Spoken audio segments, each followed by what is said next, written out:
What up? What up, my guys? Welcome to another show, man. It's Saturday edition NBA Talk with Jay, man. We live 7 days a week, guys. If you can't hit the like button, subscribe, share the show on retweet on Twitter, man, Facebook, wherever Instagram, TikTok, all that good stuff, man. We're working for you guys, trying to get some cash for ourselves as well. Shark, what's up with you, my brother? Everything cool with you?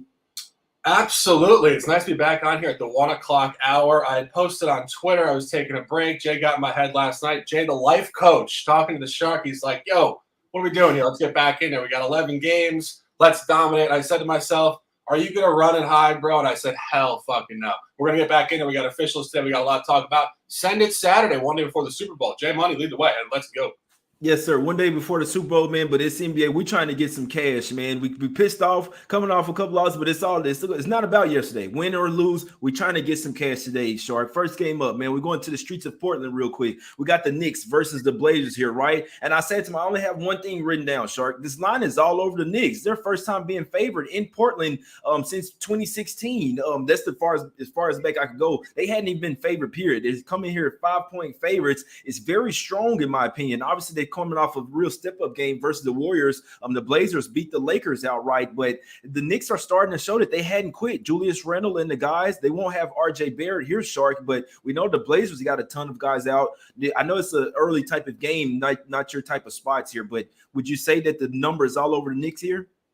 Yeah, absolutely. Absolutely. As you said, the Knicks have not been favored in this environment in close to a decade, if not more. It's telling you historical strength.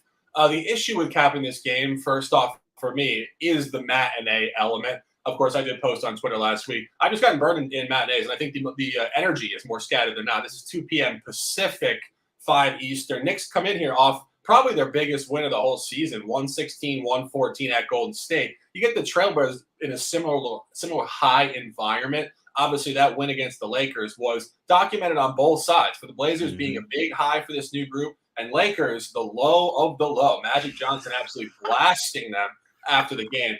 You would lean Knicks here. The last time the Knicks had a big, impressive performance on this trip, overtime loss in L.A., they went to Utah and competed and didn't cover by 1 point. Thinking about that dispersion point, Knicks probably do get there by 1 or 2 points here today, by 6, 7, or 8, something like that.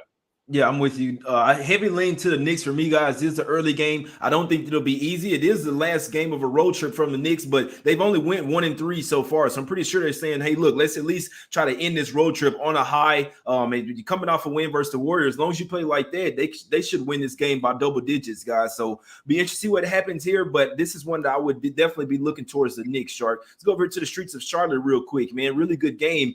Sorry, man. I messed up the what's called it. One team can be -7, the other team plus 6 here. But Shark, you like anything in this game, my guy? Can the Hornets keep it close, or do the Grizzlies continue to smack everybody?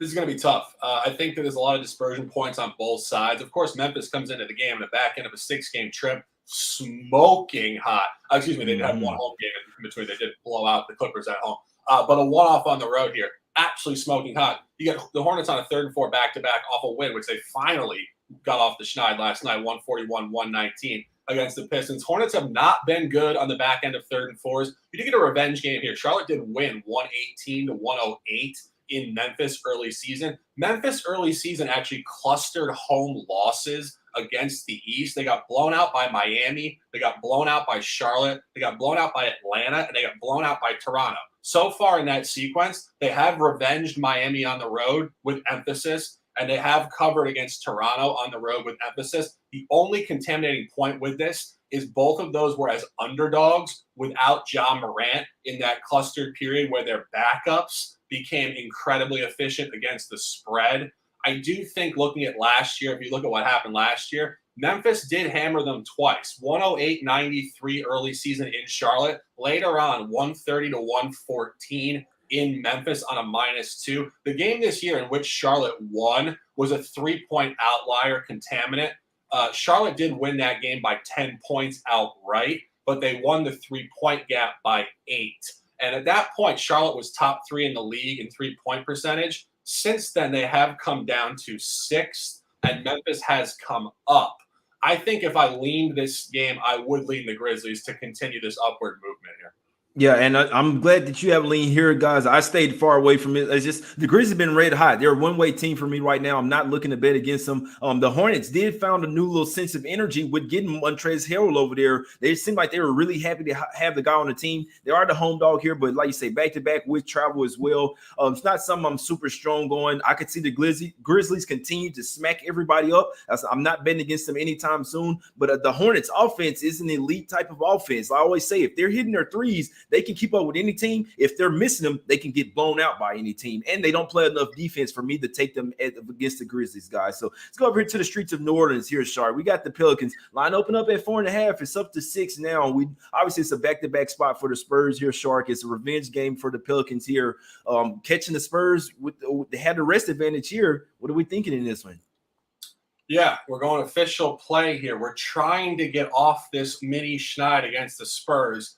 New Orleans Pelicans -6. A lot to look at here. You're looking at a very situational, specific spot for the Spurs. I had capped the game last night. I missed a couple points. Jay and I were just talking about it off the record. This is a specific spot. The Spurs are in a 3rd and 4 road back-to-back off a massive cover. And we're going to correlate this back to where they shot the lights out of the gym at the Nets, 120-119 cover on the front end of a road back-to-back. The very next night, they went to New York and did pretty much the polar opposite. They couldn't shoot the basketball, and they lost 111-96. And if you go through this season, the Spurs have a lot of back-to-backs. Some are home, some are road, some are road, whatever it may be. Significant trend is developing here where when they play very well night one, they play awful night two. And when they play awful night one, they play great night two. And that takes us to the last time they played the Pelicans, which was a home back-to-back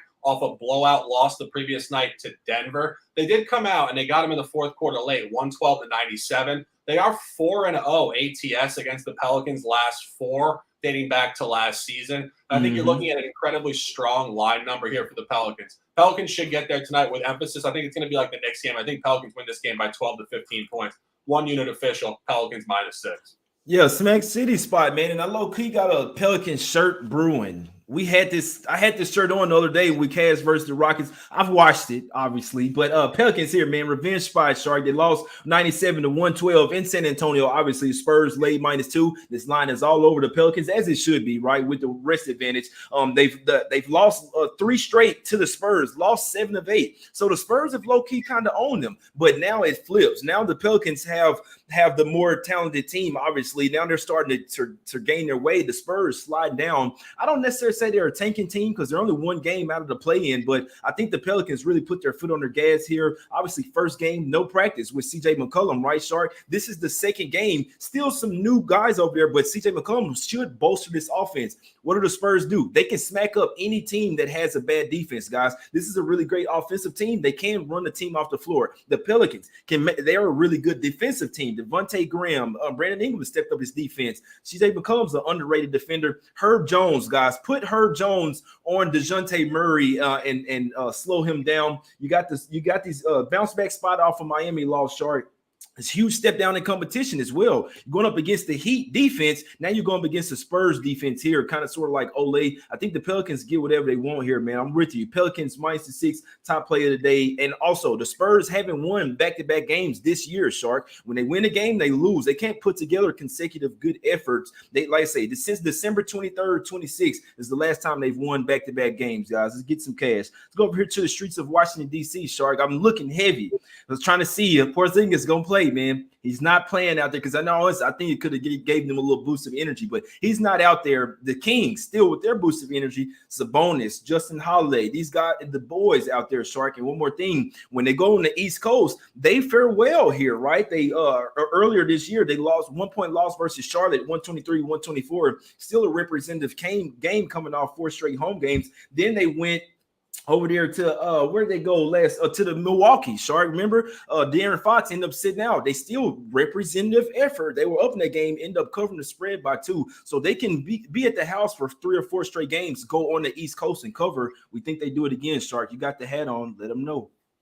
Absolutely. On a suddenly not so casual Senate Saturday, February 12, 2022, we find ourselves here with an opportunity to dominate the second buy hat for the Kings this year. And what we're looking at here, obviously, is a revamped roster. We got my man Domantas Sabonis coming over there. They just hammer Minnesota, which is very impressive. They come to the East Coast. They've lost 13 straight road games. And you find Washington here in a position where they just do not function particularly well. Last 3 or 4 home games against the West, they got hammered by the Suns. They didn't cover against the Thunder. They lost outright to the Rockets. They lost outright to the Blazers. And you start going through this. You look at Sacramento Kings in the matchup against Washington. Last year, they did win outright in Washington in a totally different environment with some of the same core players. The line there was Washington -1 at home. Then when it went to Sacramento, it came up to Washington -2. It should have been Sacramento -2, but it moved up on the road in a revenge game, and Washington hammered them.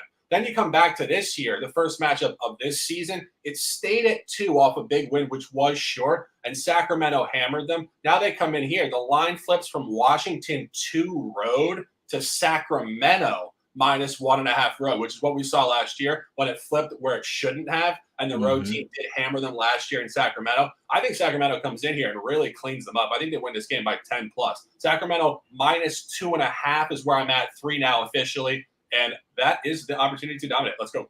Yeah, I like it, man. I like this Kings look. I had this one written down. They're playing with a newfound energy, right, Shark? They're 4-1 against the spread last five games. 1-0 with Sabonis and the guys over there. Really, this team.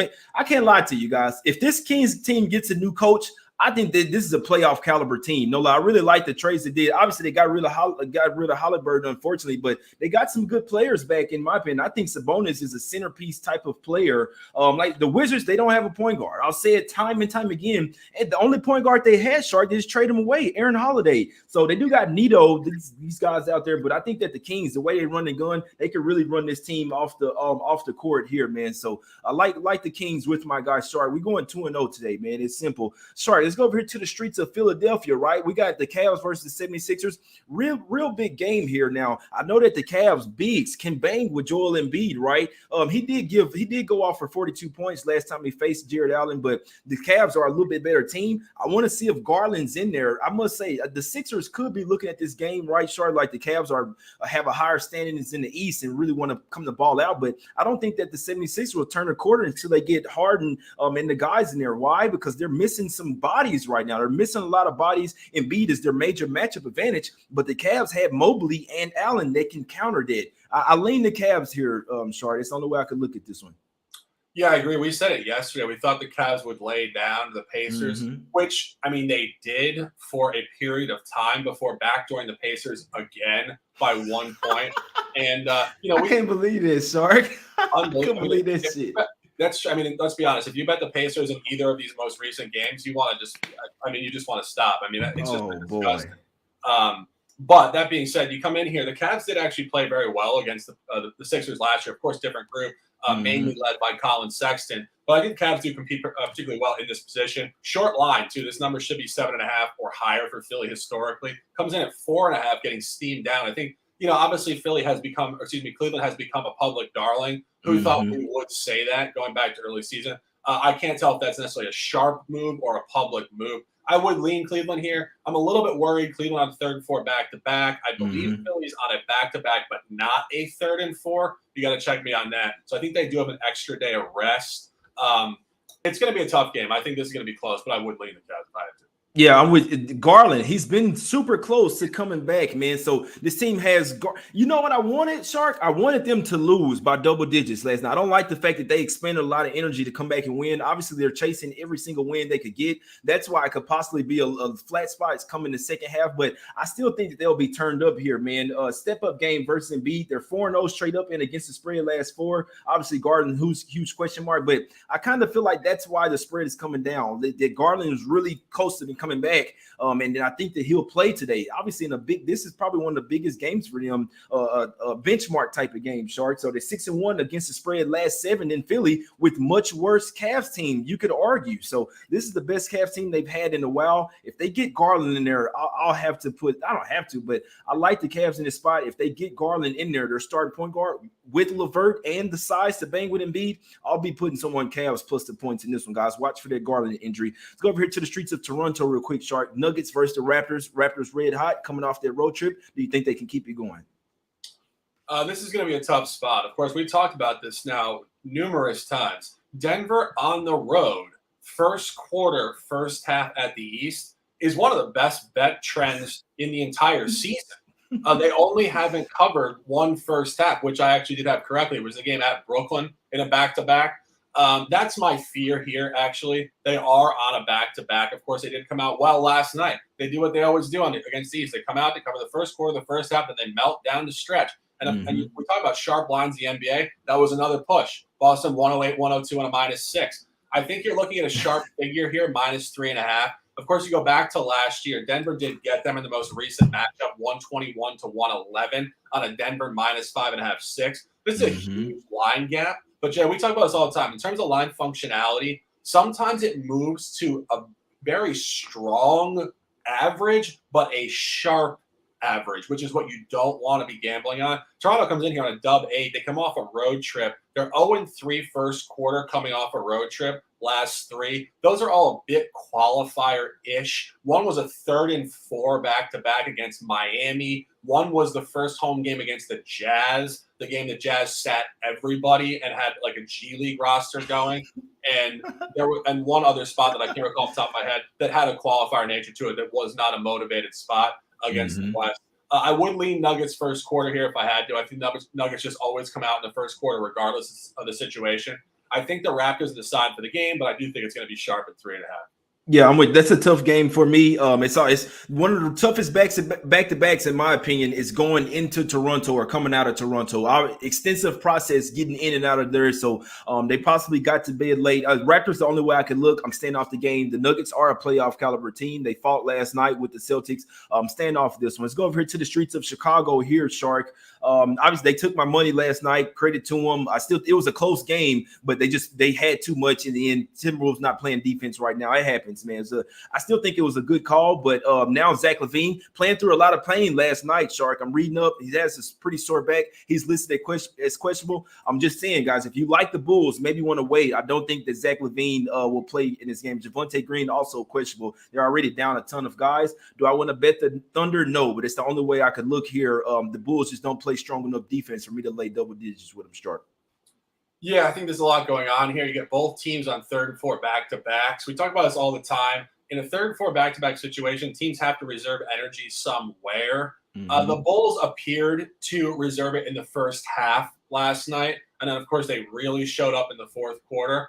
Oklahoma City did the polar opposite, actually. They came out with a very good first half at Philly, and oftentimes this is the type of dynamic you want to see. You want to see teams doing the polar opposite than the previous night. I think Chicago first half here could come out and lay the hammer down. You go back to early season, Oklahoma City had a road back-to-back at the East. They covered at Milwaukee night 1, and they did cover last night. They lost by 13 on a 13.5, 14. Then they went into Boston night 2, and they got hammered first quarter and first half before backdooring 32-21 in the fourth quarter. I think if Oklahoma City gets there on what is kind of a sharpish number moving towards them, they will get there late. One final point. Last year, we talked about this with Miami the other day in terms of actually having functionality in the matchup. Last year, Chicago did go to Oklahoma City and lose outright in overtime, 127-125. Then they came home with a big line jump,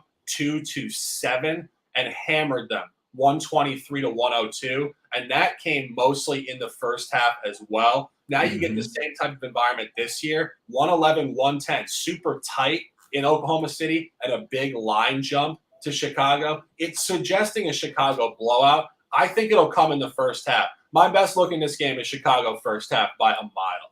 Yeah, I couldn't talk you off, my guy. Like I say, regardless what you like in here, me personally, for my insiders, they're saying that LaVine is likely to be out today just to give him a rest. They know that they can win this game, probably smack the Thunder up even without him. So we know LaVine, he's important to the point spread. You could possibly get 9.5 here or even first half. You might be able to get a couple points better. So wait on those injuries. He could be in there, but against the Thunder, I don't see LaVine playing today, but the Bulls could still smack these guys. Let's go over here to the streets of Miami, Shark. We got the Nets versus the Heat, man. I hate this spot for the Heat, and I think they're laying too many points. They're a great defensive team. Do we see them get there? Do we see them fully focused here? Not sure. They always come to play. They are a hard-nosed type of team. I hate taking a team off a 6-game road trip, first game back at the house, and you're laying 11 points. We saw the Nets. They came to ball versus the Wizards, man. I know they lost the game, still covered their spread, though, but the Nets seem like they got rid of Harden, like they're starting to play now. I really wish Curry and Drummond was in here. I'm telling you, I'd be all over his shit, but I do lean the Nets. I made a little small play on it, but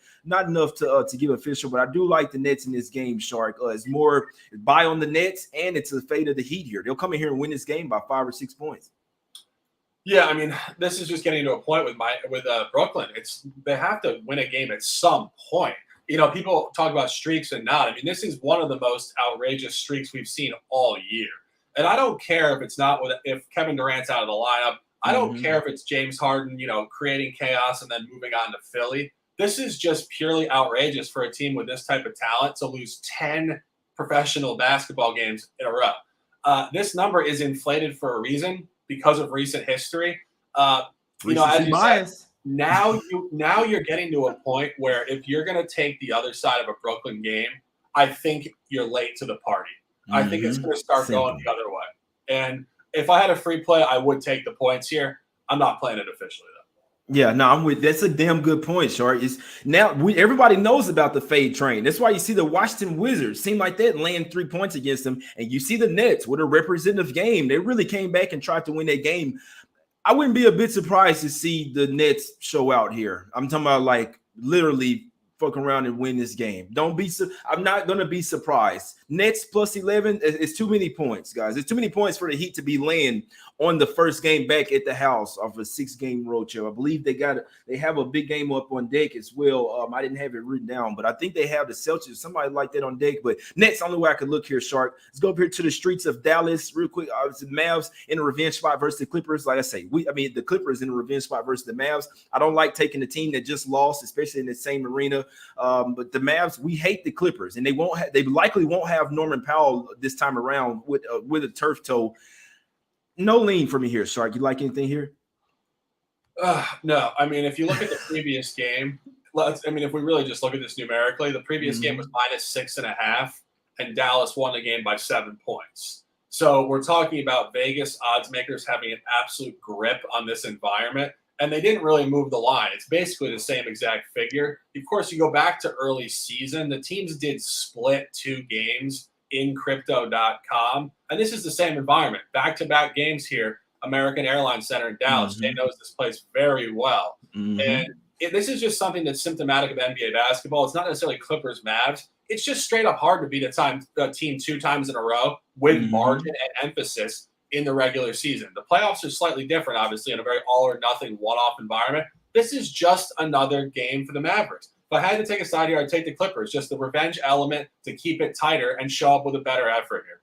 Yeah, and Luka probably won't go off for 51 again as well. So single in on him and make the rest of the team beat you. The Clippers could cover this game. And the Heat do have the Mavs on deck, another team. It's a real big rivalry between these two ever since facing off in the finals in 2006 and 2011. So not saying the Heat are looking ahead, but they do have somewhat of a big game on deck. But I'm sure they'll take the Nets series, maybe not win by double digits. But Shark, let's go over here to the Warriors here. We're going to the streets of San Francisco, the Lakers. I have a funny feeling that the Lakers hit rock bottom, and I don't think they're a better team. They're an old team, Shark. I have some crazy feeling that they'll cover this game. I just feel like it's a few too many though. But everybody thinks the Warriors is easy, Shark. Are they going to come here and smack them by 10 to 20 points easy? Well, it's funny. We talked about the Knicks game where the Knicks and the Blazers were both coming off huge wins. Now you get the Warriors and the Lakers both coming off huge losses. So it's hard to cap from that standpoint. The Warriors need to improve off really what was just a pathetic effort against the Knicks. The Warriors have shown this all year. They will lay down to bad Eastern teams at home. Then they will come back against teams that inspire them. I would say the Lakers inspire them. Of course, the Lakers are not great on this campaign at 4 games under 500. But, this is Steph Curry and LeBron James. Going back historically, this is a huge personal rivalry within the sport. You look at the Lakers coming in here, obviously having just laid down on a back-to-back at Portland. And I made the comment, Magic Johnson saying it was the low of the low, like in a decade.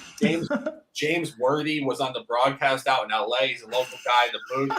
He was talking about how this was the worst moment in the history of the team. I mean, obviously we talk about this with the Lakers in particular. Celtics are another franchise that has this type of lore and history, and these players that are always making comments. These players will sensationalize a lot, obviously going back to their prime, saying like, it's like, guys, you never bottomed out. You guys never lost 2 in a row on the road and like a 3rd and 4 and just laid down. But anyway, I think there's a little bit of bias with those comments. LeBron James will be pissed off tonight. The Lakers will be pissed off tonight. If you go back to last year, similar dynamic exists. The Dubs won the first game of that sequence last year in Staples, Crypto.com. Then they got hammered, absolutely blown out the next 2 games. And you go back to the opener, which we had correctly the first day of the season. The Dubs did win the opener going away in the second half in Crypto.com. So you get a Lakers revenge game here. The number is all over the Dubs. As we talk about this, sometimes they over-adjust it, and it becomes a dog environment. I think the Lakers keep this close, but again, this is going to be really tough. The national game, 8:30 p.m. is just a tough game to cap. Yeah, I just feel like this is a spot for the Lakers to get some positive talk about them. If they really come in here and show up in this game, possibly beat the Warriors, that whole narrative flips. And when they're coming off one of the worst losses of the season, I'd like to back them, but I'm not betting the Lakers, but I do lean that way. What did Magic Johnson say? I'm not gonna be here, but that shit was funny as hell. But Shark, real quick, we like to do every game. Nothing for me on Suns versus Magic. It's a ton of points. Suns coming off a Super Bowl type of win. Obviously, Magic coming off a back-to-back versus Utah. Absolute nothing for me. It's going to be brutal here. Obviously, the Magic last night, we talked about this last night, how sharp these big lines can be. You saw that Utah last night. Utah did cover. They came out and smacked them in the first quarter, 28-12. And then they laid down for about 2/3 of the game. And then all of a sudden, here we go in the fourth quarter. Now they come back full force and cover the game, 37-25 fourth quarter, and do get there by 15 points. Phoenix on these big numbers, they can cover. Jay, you had one correctly at home against Oklahoma City. I believe it was 14 or 15. They got there late. It was by like 16, 17, or 18 points. You do get a revenge game here, comically. We talked about this last night. The Jazz were in a revenge game. They had lost in Orlando to the Magic. Go back to last year. Of course, these teams haven't played in this season. Phoenix did lose the most recent matchup to the Magic. Chris Paul and the boys don't forget stuff like this.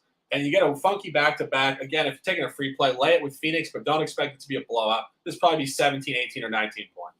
Yeah, that my only problem, Shark. They coming off a circle to spot win versus I'm talking about they put all their chip. That was a big game for them versus the Bucks. I'm not laying 16.5 coming off that type of game, guys. Anything can happen. They will get their revenge and win this game. Will they win by 17 or more? Who knows, Shark? Let's get to some cash today, man. What we like today, brother? Yeah, 2 official plays, 9 words of lifestyle ride the way we get out of the water. We're looking at the buy hat. Sacramento Kings on the road at Washington. Great spot, great line number, great dynamic. Having lost 13 straight road games, I think they get off the schneid here with emphasis today where they do function well. And we talk about this all the time. Given the play-in element now to the playoffs, some of these teams like the Kings are only 3 or 4 back of the final spot. It is open season to backdoor the playoffs for really an inspired young group. They were fractured. They had too many personalities. They've cleared that up. I think Sacramento is going to be a sustained buy team here for the next 25 games. Second play, we're going Smoothie King Center, -6 New Orleans Pelicans. 3rd and 4 back-to-back for the Spurs. Triple revenge game, lines all over it. The Spurs do not back up success with success, particularly in the ultimate fatigue spot. 3rd and 4 road back-to-back in a position where they scored 136 points last night, opening the game, shooting about 80% from 3. Absolutely outlierish stuff. Pelicans get there today by 10+. Saturday afternoon. Hope you guys are dominating your life. Jay, money, a pleasure. Close them out and let's go. Yeah, it's always a pleasure, man. I'm right. I like the Pelicans as well, man. Did take it this morning, 4.5. I still like the 6, man. I put a half unit with the -6 with you guys. This should be Smack City spot, man. It's simple. Like Shark said, the Spurs have put together back-to-back representative games. They smacked them up 138 last night. Now they come back down to average, going up against a much better defense. What are the Pelicans doing? They're taking a step down in competition, going up against a much worse defense, and they just faced off against the Heat, which they kept their game close. The up until the fourth quarter. So I think that the Pelicans get right here. CJ McCollum and the boys lay the defense down on these Spurs as well, and getting a revenge spot. Pelicans' first home win in a little while, guys. So revenge spot, line all over them. Liking the Pelicans here. The heavy leans for me, guys. Heavy leans to Nets plus the points. Heavy lean to the Lakers plus the points. Heavy lean to the Knicks to go and smack up the Blazers. I like the Kings as well. I'm right there with Shark as well. And heavy lean to the Cavs, guys. I'm waiting on Garland. Garland's in there. I'm taking the points. It'll probably go down a little bit, but if Garland's in there plus LeVert, Mobley, and Allen, they smacking up these 76ers tonight, man. 756 people watching live. Please hit the like button, subscribe, go and follow us on Twitter at Sharks and Sports, at J Money is Money. Let's get some cash today, guys. Ride the wave, get out of the water. Hit the like button, subscribe. We out.